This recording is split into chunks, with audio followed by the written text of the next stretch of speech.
एक बहुत खूबसूरत लड़की सामने से चलती हुई आती है। वो हमारे बिल्कुल बगल से गुजर कर चली जाती है।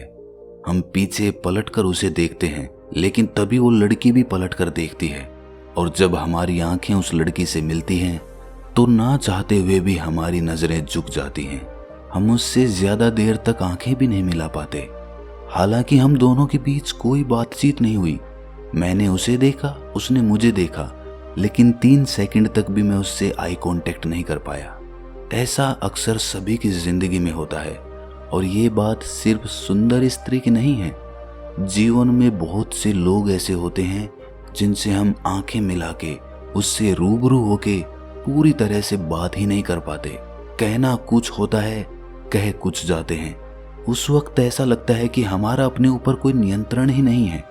और मजे की बात तो ये है कि जिससे हम बात कर रहे होते हैं वो हमारा मित्र, हमारा दोस्त, हमारे माता पिता या कोई अनजान लड़की ही होती है। हमारे कोई दुश्मन नहीं होते, लेकिन फिर भी हम उनसे ज्यादा देर तक आंखें नहीं मिला पाते। अगर ये आपने भी अनुभव किया है तो कमेंट्स में जरूर बताना। आज की जो बोध कहानी मैं आपको सुनाने वाला हूँ उसमें आपको इसका कारण और निवारण दोनों पता चलेंगे कि ऐसा होता क्यों है और ऐसा होने से खुद को कैसे रोके। इससे पहले कि आप इस कहानी में खो जाएं, इस चैनल को सब्सक्राइब जरूर कर लें। तो चलिए कहानी शुरू करते हैं। वर्षा ऋतु समाप्त होने के 2 हफ्ते बाद एक बहुत ही सुंदर स्त्री बुद्ध से मिलने के लिए आई। वो 2 सफेद घोड़े वाले एक सफेद रथ पर सवार थी और उसके साथ 16 वर्ष की आयु के आसपास का एक युवक भी था। उसकी वेशभूषा तथा चाल ढाल सर्वथा सुरुचिपूर्ण और गरिमापूर्ण थी। उसने आकर एक युवा भिक्षु से अनुरोध किया कि मुझे बुद्ध की कुटिया तक ले चलिए। जब वे कुटिया में पहुंचे तो बुद्ध चलित ध्यान करके लौटे नहीं थे। उस भिक्षु ने उन लोगों को बुद्ध की कुटिया के आगे रखी 2 कुर्सियों पर बैठा दिया। थोड़ी देर बाद बुद्ध भी वहां पर पहुंच गए। उनके साथ उनके 3 शिष्य भी थे। बुद्ध को देखकर वो स्त्री और वो युवक सम्मान पूर्वक उठे और बुद्ध को सादर नमन किया। बुद्ध उन्हें बैठने का अनुरोध करते हुए खुद तीसरी कुर्सी पर बैठ गए। वो समझ गए थे कि वो स्त्री आम्रपाली और वो युवक राजा बिंबिसार और आम्रपाली का पुत्र जीवक है। वहीं पर बुद्ध का एक शिष्य कालूदई भी खड़ा हुआ था। कालूदई ने अपने जीवन में इतनी सुंदर महिला कभी नहीं देखी थी। उसने अभी 1 महीने पहले ही भिक्षु की प्रवज्जा ली थी और उसे समझ नहीं आ रहा था कि किसी भिक्षु को ऐसी परम सुंदरी की ओर देखना भी चाहिए या नहीं। आखिरकार उसने अपनी आंखें नीची कर ली। बाकी शिष्यों की भी यही स्थिति हुई। कालूदई कभी आम्रपाली को देखते तो कभी बुद्ध को देखते। वो देख रहे थे कि बुद्ध की दृष्टि कितनी सहज और सौम्य है। उनका मुखमंडल चंद्रमा की भांति शांत और सुंदर था। उनकी दृष्टि कृपापूर्ण और स्पष्ट थी। कालूदई को अनुभव हुआ कि बुद्ध की संतुष्टि, सहज और आनंद भावना उनके अपने हृदय में सीधी प्रवेश हो गई थी। दूसरी ओर आम्रपाली भी बुद्ध की आंखों में आंखें डालकर देख रही थी। जिस प्रकार बुद्ध उसे निर्विकार भाव से देख रहे थे, उस दृष्टि से उसे आज तक किसी ने नहीं देखा था। जहां तक उसे याद है, लोग उसे देखकर उलझन में पड़ जाते थे या फिर उनकी आंखों में इच्छा झांक रही होती थी। बुद्ध तो उसे इस प्रकार देख रहे थे जैसे किसी मेघ या सरिता या पुष्प को देखते थे। आम्रपाली को लग रहा था कि वो गहरे में झांक कर उसके हृदय के विचारों को भी समझ लेंगे।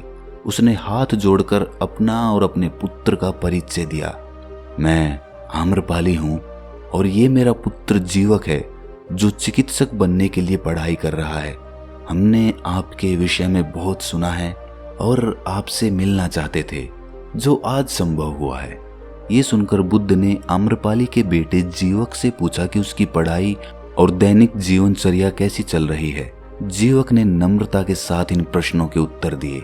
बुद्ध समझ गए कि ये युवक दयालु प्रकृति का है और बहुत ही प्रतिभाशाली भी है। जीवक के हृदय में बुद्ध के प्रति सम्मान और प्रेम का भाव था।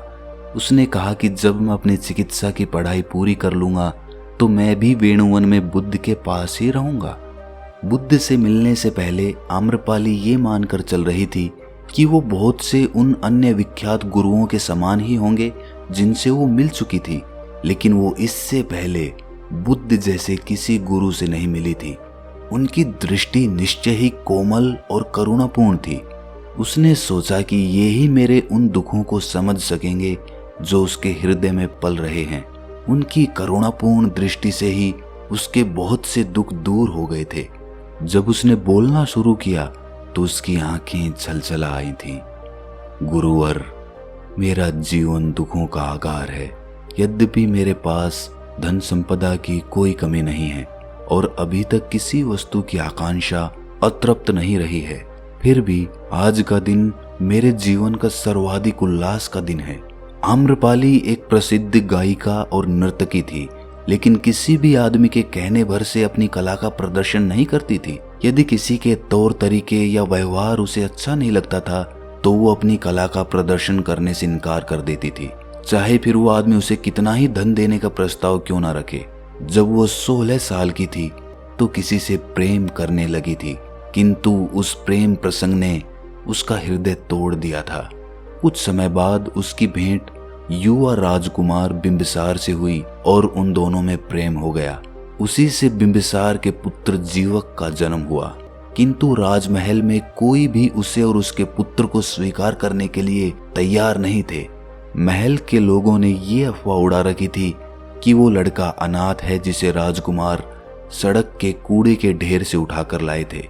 इन आरोपों से आम्रपाली के हृदय को बहुत आघात लगा।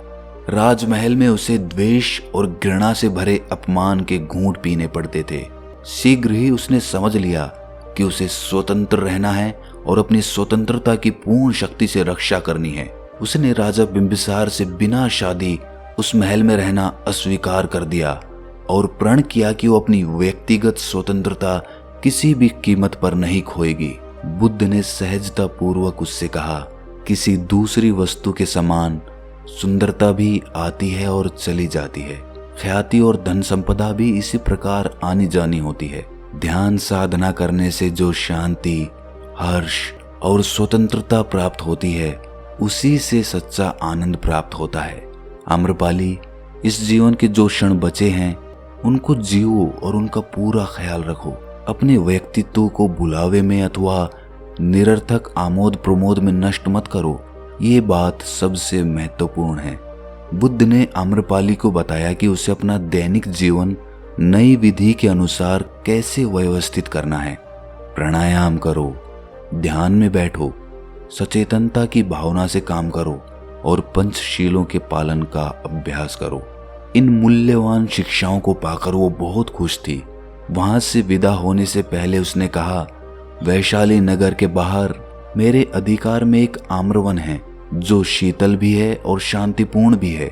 मैं आशा करती हूँ कि आप और आपके भिक्षु वहां कभी पधारने की कृपा करेंगे। यदि ऐसा हो सका तो ये मेरे और मेरे पुत्र के लिए बहुत ही सम्मान की बात होगी। बुद्ध देव, कृपा मेरे इस निमंत्रण पर विचार कीजिएगा। बुद्ध ने मुस्कुराकर स्वीकृति दे दी। जब आम्रपाली वहां से चली गई तो कालूदई ने बुद्ध के पास बैठने की अनुमति मांगी। बाकी 2 शिष्य भी दूसरी कुर्सियों पर बैठ गए। अन्य अनेक भिक्षु जो बुद्ध की कुटिया के पास से गुजर रहे थे वो भी वहीं पर रुक गए। उसके बाद कालूदई ने बुद्ध से पूछा कि हे तथागत, एक भिक्षु को किसी स्त्री की सुंदरता को किस दृष्टि से देखना चाहिए, खासकर उस स्त्री को जो आध्यात्मिक साधना में अवरोधक हो। बुद्ध ने मुस्कुराकर कहा कि भिक्षुओं, सभी धर्म वस्तुतः सुंदरता और कुरूपता का विचार नहीं करते, वो उनसे परे होते हैं। सुंदरता या कुरूपता का भावबोध तो हमारे चित्त को प्रतिबिंबित करता है। सुंदरता और कुरूपता दोनों का सृजन 5 तत्वों से होता है। सरोवर, बादल, पत्ते, फूल, सूर्य की एक किरण या दोपहर बाद की धूप, सभी में सौंदर्य होता है। हमारे पास में उगे हुए ये पीले बांस भी सुंदर हैं, किंतु इन सभी का सौंदर्य किसी भी स्त्री के सौंदर्य से अधिक चित्त में विघन नहीं डालता। यदि कोई स्त्री के सौंदर्य से अभिभूत हो जाता है तो वो सधर्म के मार्ग से भटक सकता है। भिक्षुओं, जब आपने चित्त की गहराई में बैठकर देख लिया है और सधर्म की गति प्राप्त कर ली है तो सुंदर सुंदर लग सकता है और कुरूप कुरूप लग सकता है, लेकिन यदि आपने अपने भावबोध से मुक्ति प्राप्त कर ली है तो आप इनमें से किसी से बंधे हुए नहीं होते। जब कोई मुक्त आदमी सौंदर्य की किसी देवी को देखता है तो वो ये भी देख सकता है कि वह सौंदर्य प्रतिमा कितने कुरूप पदार्थों से निर्मित हुई है। मुक्त आदमी सभी वस्तुओं की अनित्यता और अस्तित्वहीनता को भी समझ पाता है, जिनमें सुंदर और कुरूप दोनों प्रकार की वस्तुएं शामिल होती हैं। इसीलिए वो ना तो सुंदर वस्तु से सम्मोहित होता है और ना कुरूप से विरक्त होता है। एक ही सौंदर्य शाश्वत है जो कभी फीका नहीं पड़ता, वो है करुणामय मुक्त हृदय जिससे किसी को दुख नहीं होता। करुणा का अर्थ है इच्छा रहित प्रेम और उसके बदले में किसी प्रकार की कोई अपेक्षा नहीं करना। मुक्त हृदय किसी प्रकार की शर्तों से नहीं बंधा होता। करुणा से भरा हुआ मुक्त हृदय ही सच्चा सौंदर्य है। जब भी हम किसी सुंदर स्त्री की आंखों में आंखें डालकर देखते हैं तो हमारे मन में उसके प्रति अनेक प्रकार के भाव होते हैं, और जब हम उसकी आंखों में देख रहे होते हैं तो कहीं ना कहीं हमारे मन को ऐसा लगता है कि कहीं वो इंसान हमारे मन के भावों को ताड़ ना ले। वो भाव प्रेम के भी हो सकते हैं, लालसा के भी हो सकते हैं, कामना के भी हो सकते हैं।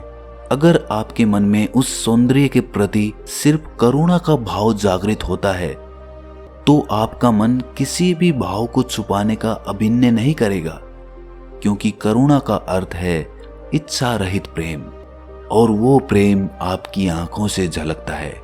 और वैसी स्थिति में आप बहुत देर तक किसी से भी आंखों से आंखें मिलाकर बात कर सकते हैं, लेकिन इसके लिए आपके मन को अनेक प्रकार के भावों से मुक्त होना पड़ेगा, और उसके लिए आपको अपने भाव समझने होंगे, आपको अपने भाव पकड़ने होंगे। आपको ये पता करना होगा कि जब आप किसी से बात करते हैं तो आपके मन में किस प्रकार के भाव उठते हैं, और ये देखने की दृष्टि देता है ध्यान, जो आपको अपनी अंतर यात्रा पर ले जाता है।